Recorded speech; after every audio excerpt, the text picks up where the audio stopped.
The Japanese people have felt the weight of our land, air, and naval attacks. Our blows will not cease until the Japanese military and naval forces lay down their arms in unconditional surrender. By the time President Truman assumed office in April 1945, the United States was winning the war against the Japanese and moving swiftly toward a land invasion of Japan's home islands. But over 3 years of fighting in the Pacific had been every bit as perilous and costly as the war in Europe. In the months following Pearl Harbor, Japan captured the U.S. outposts of Guam and Wake Island, and the British colonies of Hong Kong and Singapore.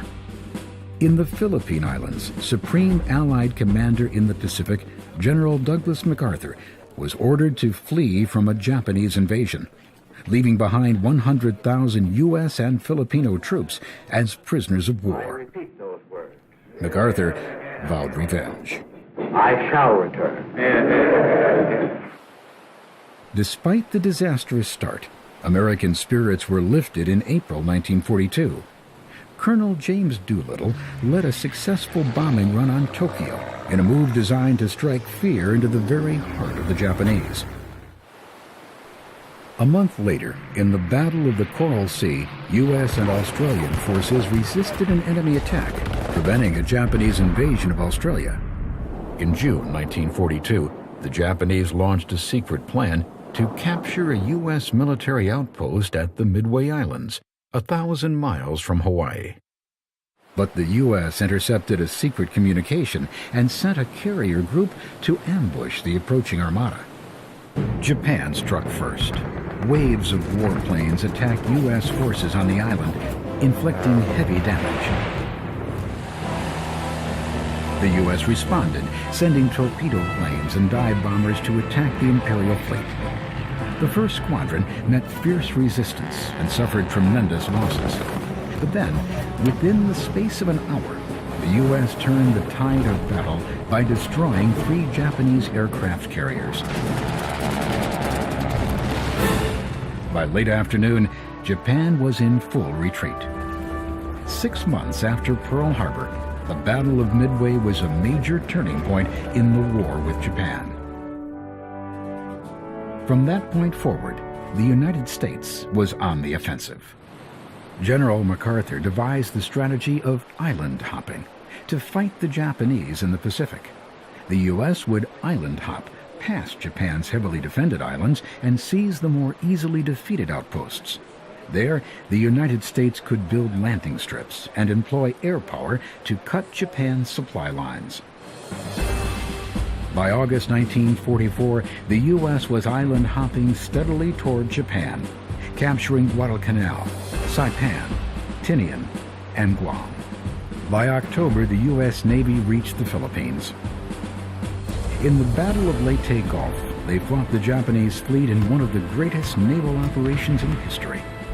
The U.S. prevailed. General MacArthur had kept his promise to return. After the crushing defeat, the desperate Japanese began using what they called the divine wind. Kamikaze attacks. In these suicidal maneuvers, Japanese pilots dove onto Allied ships in bomb-loaded aircraft. Kamikaze attacks destroyed 36 U.S. warships, badly damaged 368 others, and killed over 5,000 sailors. But the divine wind failed to stop the Allied advance on Japan. President Truman set November 1945 as the date for a land invasion of Japan.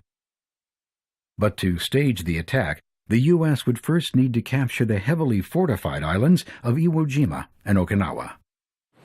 Advanced air and naval bombardments were meant to soften enemy defenses for an amphibious invasion. But once on shore, U.S. Marines were forced to fight a terrifying war of attrition. Snipers fired on the advancing soldiers from hidden entrenchments. The Marines fought back using flamethrowers and hand grenades to destroy the underground enemy.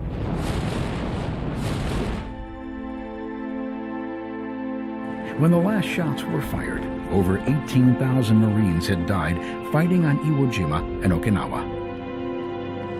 90,000 Japanese soldiers were dead. Over 100,000 Okinawans perished as well. Many of those who survived were homeless and shell-shocked.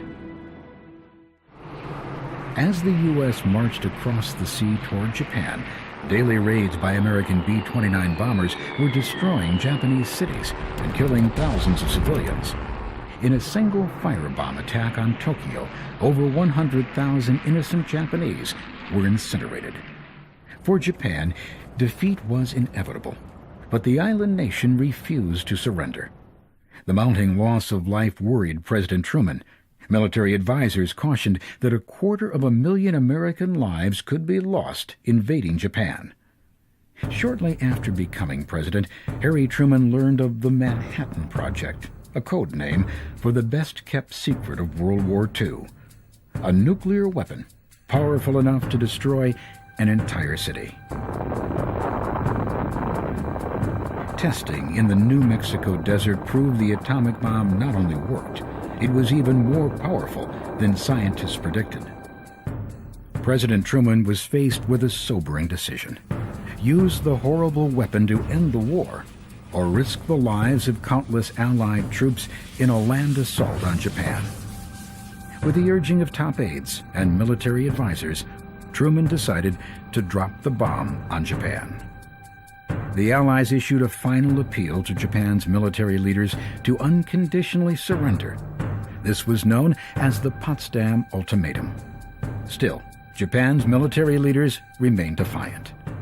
At 2:45 a.m. on August 6, 1945, a B-29 bomber, the Enola Gay, headed out over the Pacific toward the Japanese military center of Hiroshima. At 8 o'clock, the atomic bomb dropped clear of the plane.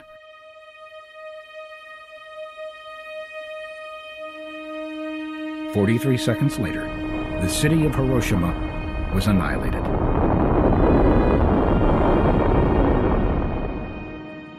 That afternoon, President Truman again called for Japan to surrender.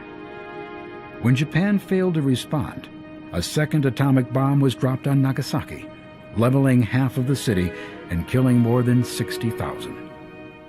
By the end of the year, the death toll had reached more than 200,000 from injuries and radiation poisoning caused by the two bombs. Finally, amid scenes of unimaginable death and destruction, Japan's Emperor Hirohito capitulated.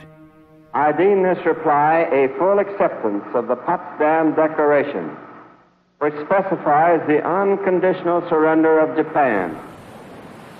On September 2, 1945, Japan formally surrendered aboard the U.S. battleship Missouri in Tokyo Bay. The Supreme Commander of the Allied Powers will now sign on behalf of all the nations at war with Japan.